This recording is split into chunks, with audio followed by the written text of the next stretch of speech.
Hello everyone, Edain here, and welcome back to the Edain Mod, where we've got a different video today, where I'm going to be over-explaining Belfalas. There's a lot to go over Belfalas.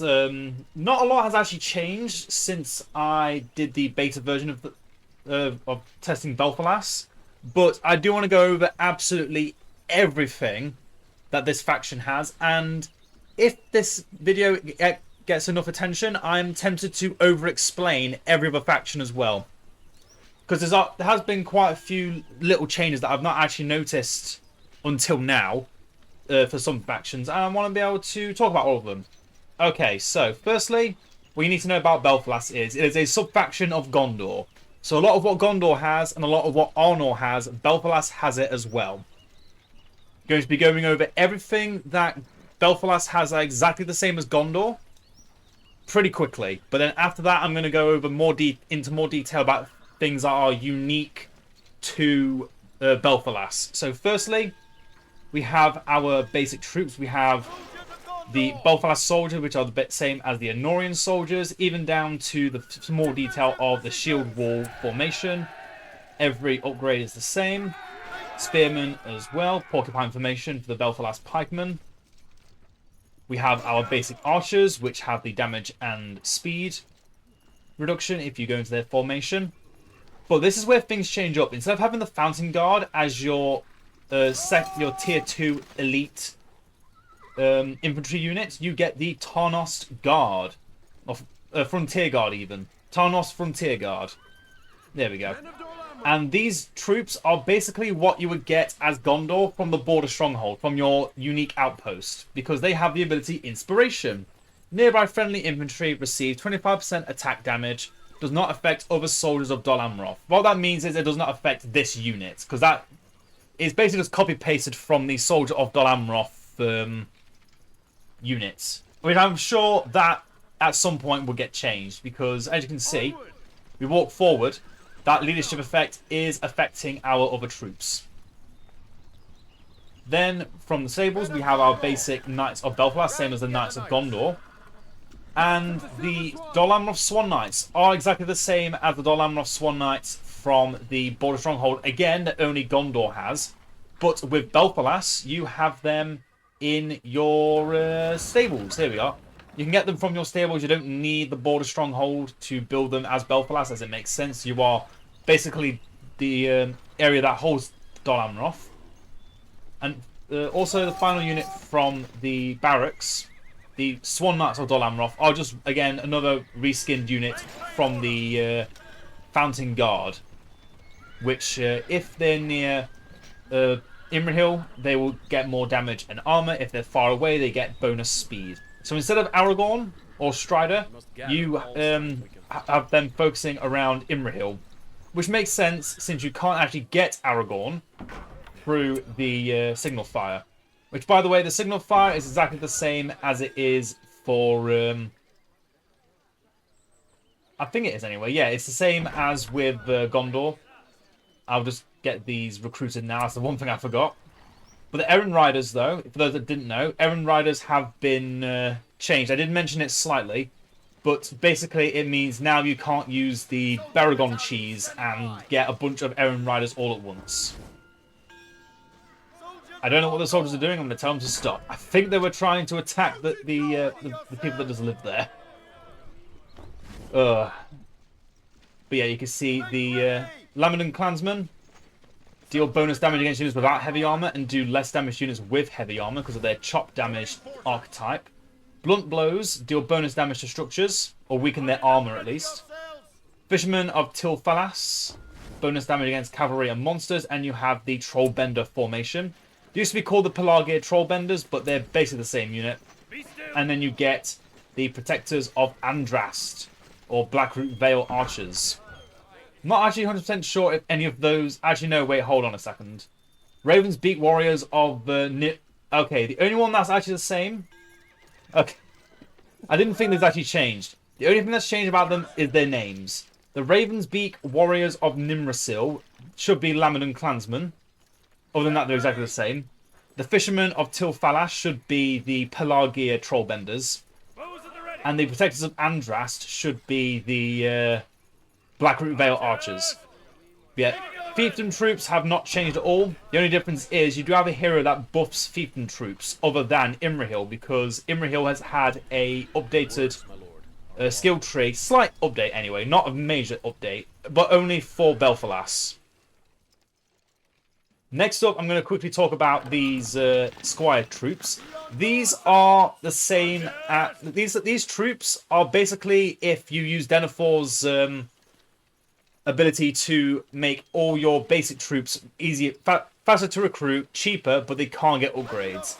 These squires, which you can get through your scout hero Amrothos, can all be gained from this building. So they're slightly weaker in terms of health and damage compared to the average swordsman of Belfalas or spearman of Belfalas. But they are from a permanent building you can spawn anywhere on the map. And they are quite quick. Again, it is basically Denethor's power, but given to you in the form of a permanent building, which can get further buffs later through your scout hero Amrothos. Oh yeah. Also, you can't get Rangers of Ithilien from your archer range. In fact, you can't get Rangers of Ithilien at all, other than through the power tree, the defenders of Henneth Anun, where you would normally get the Grey Company. And instead, you have this unit called the Dol Amroth Sailors, who are, in pretty much every way, your version of Ithilien Rangers, even down to the voice lines. And if you put them near trees, they do stealth. But they actually have a more focused hero around them, Erchirion, who I will go into more detail on later. I'm just currently going through all units. Then we'll go to heroes. Other than that, that is all of our basic troops. Those are fiefdom troops. Those are the squire troops. The last troops we have to talk about are the border stronghold troops, the veterans of Osgiliath. It is a very unique unit, kind of similar how the Killith Ungol Halberdiers for Mordor do damage against both infantry and cavalry and monsters in equal measure. These guys do the same thing. They've got a mixture of swords and spears and their ability weapon expertise. After years of fighting, the veterans of Osgiliath have acquired an impressive expertise with different weaponry that allows them to fight all kinds of foes. They are equally effective against infantry, cavalry, and monsters. And yep, that is pretty much what it says on the tin. You're good at everything, basically. You are the ultimate infantry troop, and you come out at level 5. For the victories they won for Gondor, Boromir has honoured the veterans with the banner of Osgiliath. They are always recruited at level 5 and cannot reach higher levels. That's why they cost 800, which does get reduced, by the way, by building townhouses. So the townhouse build is actually more proficient with Belfalas because you have more elite troops to go through. At least more expensive elite troops to discount. You can also get the Guardians of the White City if you give Boromir the One Ring. He is obviously your second ring hero as he is for Gondor. The only difference is instead of from your barracks, you can only recruit Boromir from the border stronghold. Other than that, this building is exactly the same. Instead of being for Dol Amroth, it's for Gondor. And you only get the veteran troop and again the Guardians if you have the One Ring instead of getting them from your basic barracks. Alright, that's all the units. Oh yeah, Siege. Siege has not changed at all. Shield, Trebuchet, Battering Ram. All exactly the same. No changes whatsoever. Next up we come to the buildings. The first main building change is, as I've already kind of covered over a bit with the sailors, the lighthouse. This lighthouse, instead of decreasing the cost of composite bows that the ranger tent does, and has rangers defending it, has sailors defending it, but only once you get Erchirion to a certain level. But as I was saying, with the lighthouse, you can recruit sailors, but not from every lighthouse. You can't get them as easily. You need to have Erchirion bless them with his ability Archers of the Shore. And then it'll allow you to build composite bows and sailors from the lighthouses. And also, the lighthouse is the only place you can get Erchirion. So make sure to, if you want this hero, get the lighthouse. He's a very fun hero to have in the roster. He's basically Faramir. He's your version of Faramir. But if he would also be like Gamling on his horse, would still have his bow in it while he's on his horse. which is good and bad. Good in the fact that it means he's going to be near your sailors because he buffs them, but bad because it means he's not going to be as good as in the charge as your other cavalry heroes. Other than that, every building in the base is exactly the same. I did also mention already that you can't get the Ithilien Raiders from your archery range, which makes an archery range, other than needing fire arrows, completely useless in most scenarios. And I'll go over to why I think that in a bit. But yeah, archery range, don't build it unless you are desperate for it, because you also can't recruit any heroes from it. Your barracks is pretty much the same as it is with Arnor, in the fact you have only one early game spear and then one late game spear instead of a middle tier spear that you have with Gondor, which is good and bad. Good in meaning you have another infantry troop, which is a very strong infantry troop, without needing an outpost to recruit. With that damage buff, oh, you better believe that damage buff is worth it. But certain factions like Rohan, Isengard with Warg spam, what other factions are really good with cavalry? Dwarves. Dwarves do like to throw cavalry around a lot. Those three, well, they're battle wagons. But those three factions, I say, are where you don't want to be playing as Belfalas or Arnor. You want more spearmen. Although, to be fair, early game spearmen are still very efficient spearmen. And then you can get the late game spearmen and just watch the numbers drop. But, unlike with Gondor and Arnor, you do have a technically elite middle tier spearman. Just a bit more expensive and comes from the border stronghold. So keep an eye on that. Other than that, the farm is the same. Different looking building, has more of a stables look, because again, this is Belfalas instead of the more crop variant you get with Gondor and Arnor. Then, other than that, as I already said, the stables, you can get your Dol Amroth Swan Knights. It's also where you can recruit Imrahil from. You can recruit him also from the barracks.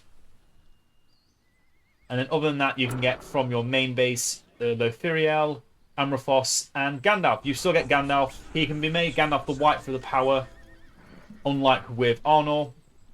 And yep, that's basically all the buildings. No major changes. The main change in the buildings is the lighthouse. Other than that, Gondor, well, Belfalas is very much just another version of Gondor.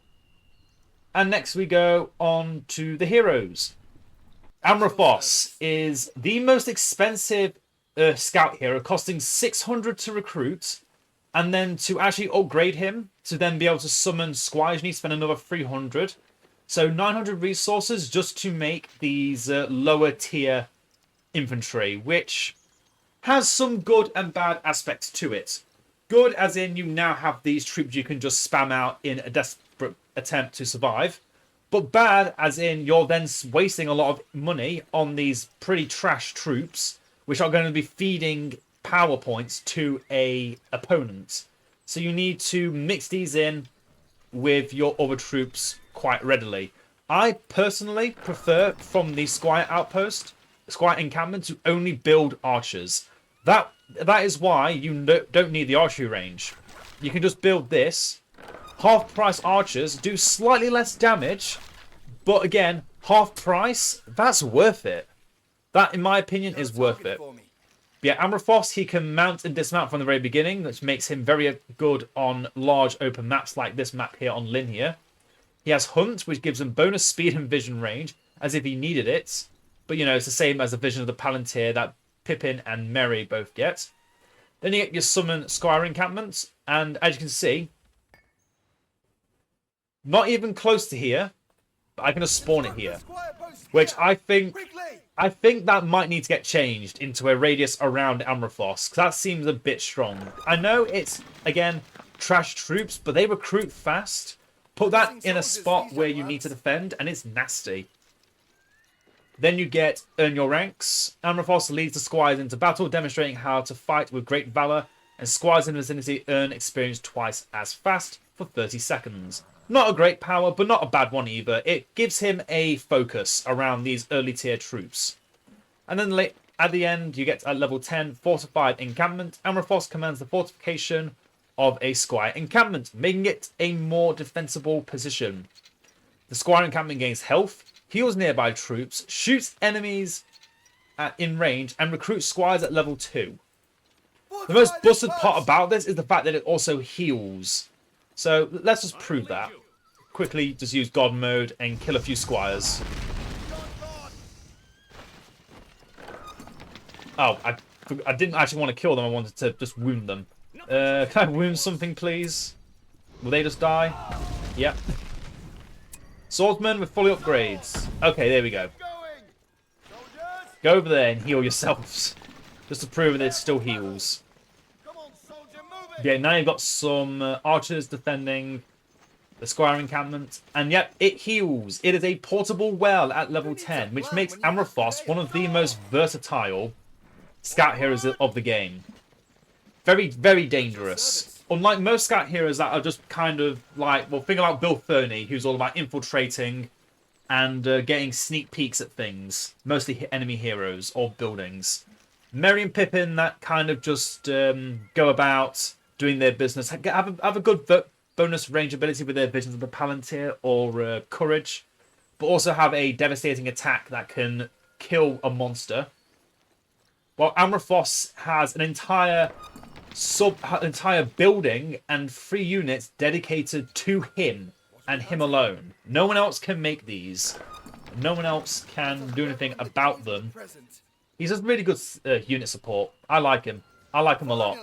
One of my favourite scout heroes. But again, he is very expensive, so build him early game. Prepare for potential economic issues. Next up, we have Lothiriel, our version of Denethor. And I must say, well, comparing her to Denethor and Malbeth, I would say she has a mix of things that neither have. So firstly, you have the Advanced Scouts. Instead of having a Palantir ability, you have the Advanced Scout ability, which it does exactly the same thing. Gives you more level ups each time you use it. Then you have the Champion of the Princess, the banner carrier of your choice.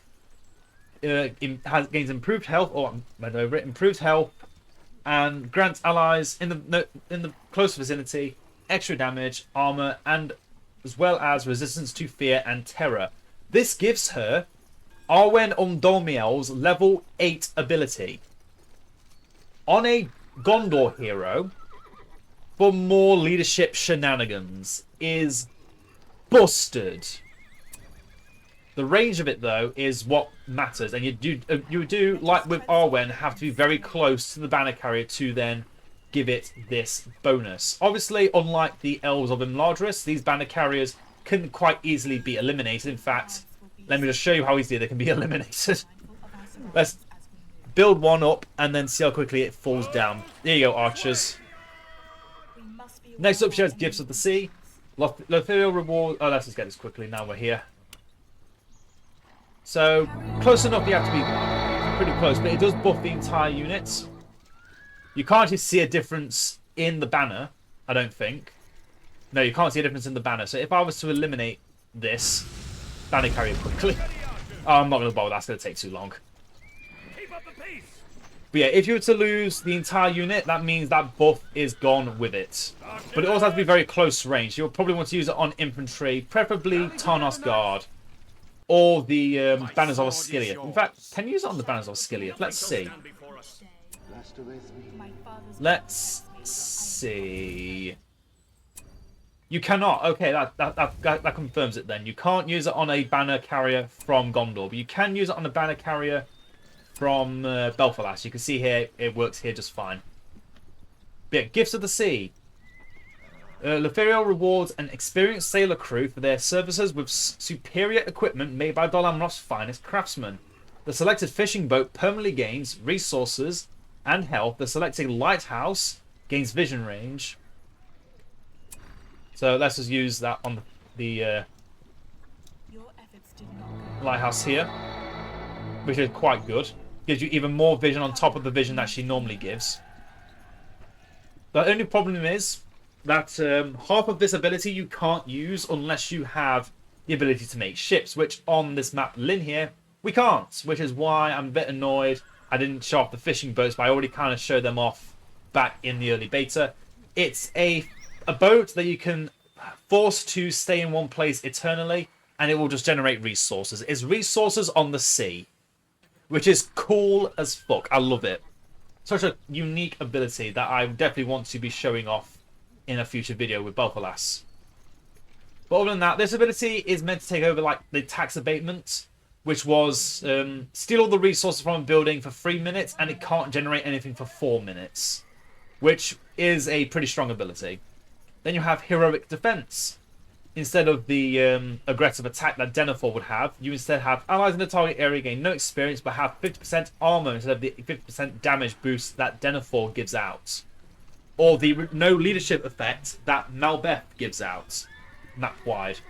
And then finally we have Captain of the Princess, which is the same as with Moddb and with Denethor. There's a chance now, well, she gets, firstly she summons more guards with every attack. And then there's a 33% chance to summon a captain who grants nearby damage and armor. So again, even more stacking damage and armor buffs. This hero is insanely good. The only problem is though, unlike with her counterparts, she doesn't have a increased range or decreased range and increase or decrease in attack speed form. She only has aggressive, defensive, and default. That might change in the future. I'm sure it might change in the future. It's just not at the moment. So that's what I'm saying. She's good. She's very good. But compare her to Moddb and Denethor, I think she falls behind a little bit purely because of the tax abatement. But the Champion of the Princess ability does make up for that in some ways. And next up we have Elphir, our version of Beregond, who has a few differences. Well, obviously he's got the same weapon, the spear. But firstly, he has the ability Protector of Belfalas. Allied soldiers and ships near the target structure gains armor for 30 seconds, and nearby ships and buildings will be repaired. So, target this lighthouse. It now gives a small leadership boost, and you can see the glowing light. So if I have to damage this building, it should repair itself pretty quickly. Yeah, look at that speed. Look at the speed at which it healed itself. Do it again. Instantly rehealed. And that's for 30 seconds. A building will just be even more difficult to destroy, which I like a lot. Then you have the whole ground ability. Fallen members of allied troops near a selected building will be regenerated by 30 seconds. And as you can see here, it's not affecting the Errand Riders. It is now a unit-only ability. You cannot use it to cheese the Errand Riders. But you don't need to. You honestly don't need to. Gondor is strong enough as it is. Then you have Bulwark of the South. All nearby allied buildings become invulnerable for 30 seconds. Same as Beregond. And then next up we have Officer Training. Elphir oversees an improved training system for new recruits. Targeted military building will now recruit units at level 2. Barracks, archery range, or stable only. So, for example, on the barracks, is there any physical indicator? Yep, you can see the... Well, firstly, the defenders that are now going around the military building. If I was to recruit a unit of soldiers quickly, just speed up the recruitment there, they should now come out at level 2. Which is exactly the same as Amrothos' ability to give his squires level 2. Yep, level 2 Belfalas soldiers. So bandit carriers become a lot less important for Belfalas because you've got elite unit that doesn't need banner carriers. Sailors are probably the only unit you need that you can recruit that need banner carriers, because you can even just get fiefdom troops without banner carriers. Which just means, yeah, as Belfalas, you don't need to worry too much about the banner carrier upgrade if you get Elphir leveled up fast enough. And then finally we have Master of Ships. To protect the borders of his home, even at sea, Elphir organises the construction of a great fleet and reinforces coastal defences. All military ships are discounted by 25% and gain armour gain 25% armour on the entire map. All lighthouses are now permanently guarded by sailors and an officer. The officer increases the range of all nearby sailors. So that is already a big boost. That makes lighthouses even more important. Give them a discount to your fishing boats, by the way, up to 50% off. So that means your resource ship is going to be even easier to recruit. Not that you really needed it. But, yeah. Comparing him to Belregond, he is definitely weaker because he doesn't summon defenses to a building as Belregond does. He can't target heroes with his abilities. He's only able to target buildings. And this ability here, Master of Ships, is half, again, same with Lothiriel, is only half worthwhile if you actually bother going for ships. If you can't go for ships, like on, again, this map, Lynn here, Belfalas is at half strength with some of these hero abilities. It's a bit sad. But, you know, every other map you've got ships, so it's fine. Next up, Erchirion, who can also mount and dismount. Let's also note, this is the second hero I've talked about that can mount and dismount. Not a lot of heroes can actually mount and dismount on Belfalas, which I wish Elphir could, but I guess it makes sense as he's meant to be Belregond. You've got to have a nice mix of abilities. Anyway, back to this. First ability, the Sailor Prince. Erchirion has spent most of his life either at sea or out in the fiefs, but almost always beside his soldiers, and can raise their spirits even when facing dire situations. Fiefdom units and sailors near him gain bonus damage. So comparing that to Faramir's ability to just give leadership to everything, depending on his weapon of choice, is a bit of a nerf. It is technically a bit of a nerf, but the fact that fiefdom troops in general are very good, having any kind of buff for them in the early game is good. And this being level 1 is better in some ways to Faramir's leadership, which does take a few levels to get. And you can't get him from a settlement. You have to have the archery range or a stables to get Faramir. Next up, you've got the Archers of the Shore, as I've already mentioned before. Using this allows a lighthouse to recruit sailors and gain composite bows as a researchable upgrade. Nothing else really to talk about there, because that's all it does. Next up, you have the crippling shots, which can be used from foot or bow. Only available when using a bow. Obviously, that doesn't matter with Erchirion because he only can use a bow. But it's the same as Faramir's ability, where he would shoot something and things get knocked down around him. Instead of having the charge ability, you then have the Hero of the Fiefs. Erchirion has bled for the defense of even the most remote fishing village in the Fiefs and is considered their greatest defender by its people, who will always answer his call. The targeted errand rider immediately gains full charges, allowing him to call for any reinforcements. Okay, well that changes my entire opinion upon Erchirion being a slightly weaker Faramir. Let's just use that ability again to go down to 7 errand riders. We now also know the limit of the errand riders is 14. But yeah, let's look at that. We just got access to a total of 8 fiefdom troops if we wanted to, just by getting one of everything at level 2, which is actually kind of cool. And look at the speed of that. Holy look at that speed. We've only just used it and it's already a quarter back. That does... Okay. In the future, I'm going to try another Erchirion build with fiefdom troops, because that is scary. Okay, Erchirion is a better version of Faramir. I've said it. His abilities might not be as dangerous on the battlefield, but considering his ability to just give you free troops, he's dangerous. This is a dangerous enemy. You should watch out for Erchirion. I doubt the AI will make use of this as often, because they just get fiefdom troops now anyway. But that's still at 14. Alright, because I used the 7 and then didn't use any more. Right, but yeah, Erchirion, pretty good. I like him. Boromir is exactly the same as he is for Gondor, but I'll just go over his abilities quickly.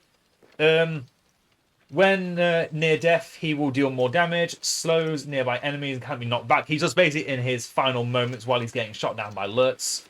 He has got the Horn of Gondor to stun enemies in terror. He becomes known as the Heir of Gondor when he dons his armor and reaches level 5, giving him bonus armor. and troops near him as well have bonus armor. He can then pick up his shield to give him even more armor and immunity to knockback. So, you know, even more of a absolute unit. And then obviously we can also summon the veterans of Osgiliath, which is different to the... Actually, no, this is the one thing that's different. Instead of summoning some basic Gondor troops, you summon veterans of Osgiliath. I do not know if this is the same as in Gondor, actually. I will have to check that when I play as Gondor next. If he now just summons veterans of Osgiliath as in the Gondor version, or if he also only... or if he does summon the normal troops. But, you know, that's cool. Cool that he actually makes some more Osgiliath veterans on the field. But obviously, when he takes the ring hero form, he will then summon his Guardians of the White City, I'm fairly certain. After that, we've got Imrahil, final hero, Imrahil, because Gandalf is exactly the same. But Imrahil has two changes. Firstly, his instead of having his 3 normal abilities up here, like hold ground stance, battle stance, and aggressive stance, he's got his damage boost. His standard tactics: nearby cavalry gain damage and armor of 15%, nearby cavalry gain 30% armor. Or aggressive tactics, nearby cavalry has 30% damage, which also increases Imrahil's damage with or armor or purely damage or a mix of both. It's basically aggressive stance, hold ground stance, battle stance, but it also boosts your cavalry, which is a nice little thing. It does make him weaker in some respects, considering that you would normally be able to boost all fiefdom troops and Dol Amroth troops. But we have Erchirion now, who is that bridge. So that's fine. Next up, the ability that makes Imrahil unique in Belfalas is Sally. Sends forth his knights. They surge forth from his position, knocking back all enemies they ride over. Additional knights are summoned at level 4 and level 8. So if you've never seen this kind of ability before, quite a few factions have it now. But the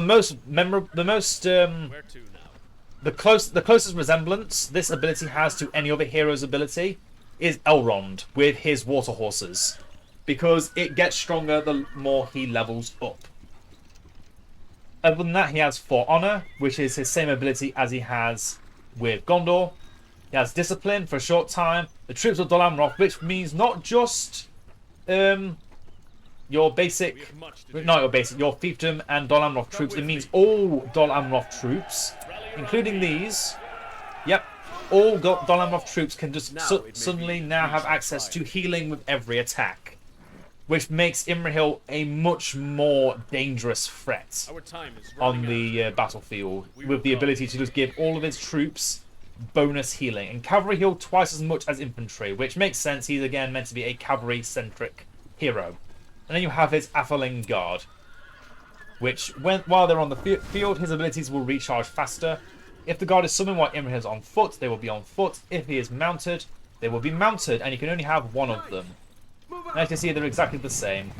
Imrahil abilities will recharge 50% faster when near the Atheling Guard, and the Prince's Chosen. The Atheling Guard are the Prince's Chosen protectors. They are permanently under the effect of discipline, allowing them to heal themselves with every attack, which makes them so good. 1500 health each. Compare that to the Dol Amroth Swan Knights. They're stronger than a basic level 1 Swan Knight, at only level 1 as well. But if I was to give them experience, let's see how much experience they can actually gain from this. Because I know that these units can get to level 10.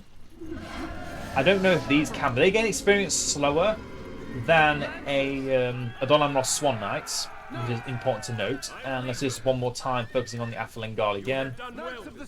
Step away from it for a second so I can see. Yep, they can get to level 10 as well. So they can actually, these Atheling Guard are your heroic cavalry, which are very, very strong.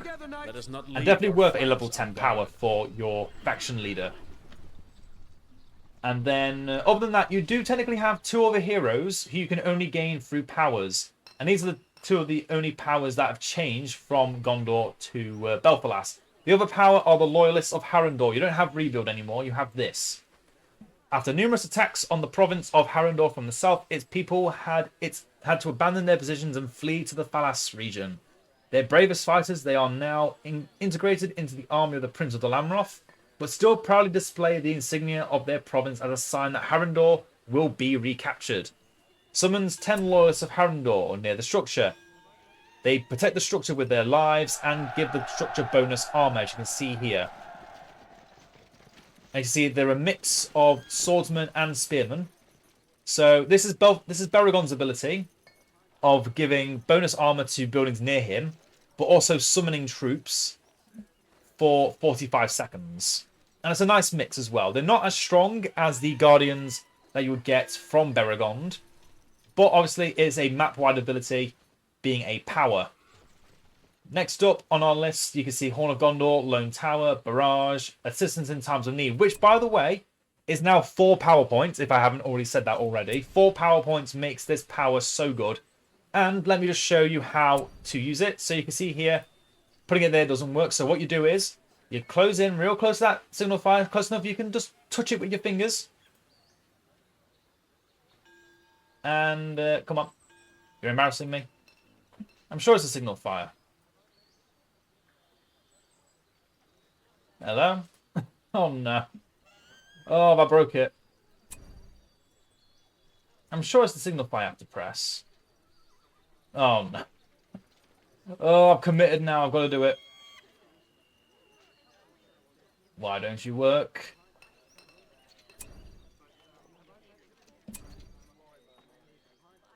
Huh. Well, that's interesting. Oh, they... Well, I found out where you do it. You do it on the back of the building. You see this bit here? That's what you touch. That is what you touch to turn the signal fire into a fully upgraded assistance in times of need signal fire for those bonus troops. Okay, lesson learnt. Also, why are there 4? I pressed it once and it's made 4 battalions. Is that because these have upgrades? Did I double up on the...